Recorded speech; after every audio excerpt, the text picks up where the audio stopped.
सिमी, अजय और तनु 4 दोस्त थे। उनका स्कूल कई साल पुराना था और वहाँ के कुछ कमरों के बारे में डरावनी कहानियाँ मशहूर थी।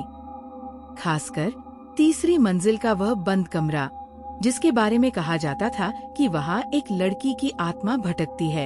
एक रात ये चारों उस रहस्य का पता लगाने के लिए स्कूल में घुस गए।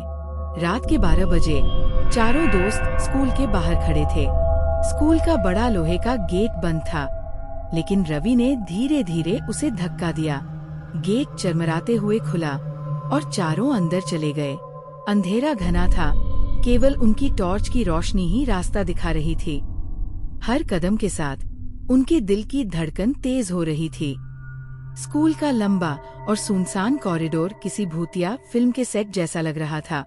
दीवारों पर पुरानी तस्वीरें टंगी थी और हर तरफ सन्नाटा था।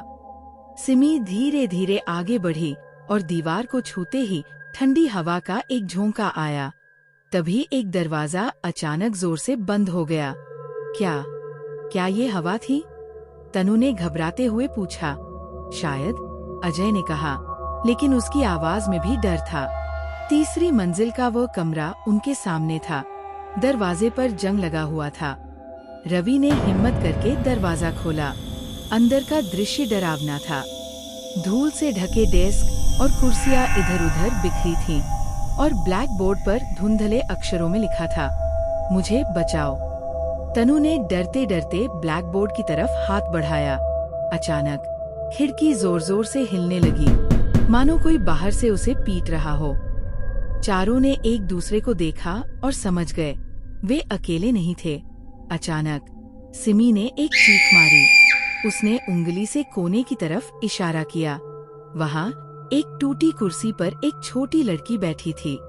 उसके बाल बिखरे हुए थे और उसकी स्कूल यूनिफॉर्म फटी हुई थी।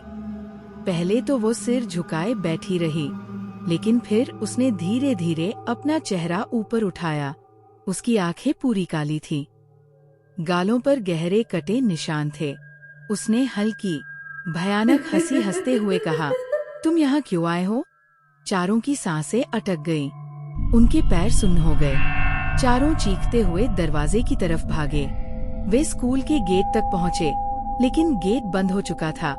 रवि ने उसे जोर से धक्का दिया, पर वो नहीं खुला। पीछे से एक धीमी हंसी की आवाज आई। वे धीरे धीरे पीछे मुड़े और देखा, भूतिया लड़की अब उनके ठीक सामने खड़ी थी। तुम कौन हो? अजय ने कांपती आवाज में पूछा। लड़की की आवाज गूंज उठी। मैं वही हूँ जिसे सबने भुला दिया, जिसे इस स्कूल में दफना दिया गया था। चारों डर से कांप रहे थे। तभी अचानक स्कूल की घंटी बज उठी। घंटी की आवाज के साथ ही चारों की आंखें अपने आप बंद हो गईं। जब उन्होंने दोबारा आंखें खोली तो सब कुछ सामान्य था। न भूत था, न कोई अजीब चीज। गेट खुला हुआ था। वे बिना कुछ सोचे समझे भागते हुए स्कूल से बाहर निकले और कसम खाई कि दोबारा कभी वहां नहीं लौटेंगे। लेकिन जब उन्होंने पीछे मुड़कर स्कूल की खिड़की की तरफ देखा, वह लड़की अभी भी उन्हें देख रही थी। अंत, क्या वह लड़की सच में वहां थी या ये सब उनकी कल्पना थी? कोई नहीं जानता। लेकिन उसके बाद किसी ने उस स्कूल के तीसरी मंजिल के कमरे में जाने की हिम्मत नहीं की। सीख, कुछ रहस्यों को छेड़ना नहीं चाहिए, क्योंकि कुछ बातें दफन ही रहनी चाहिए।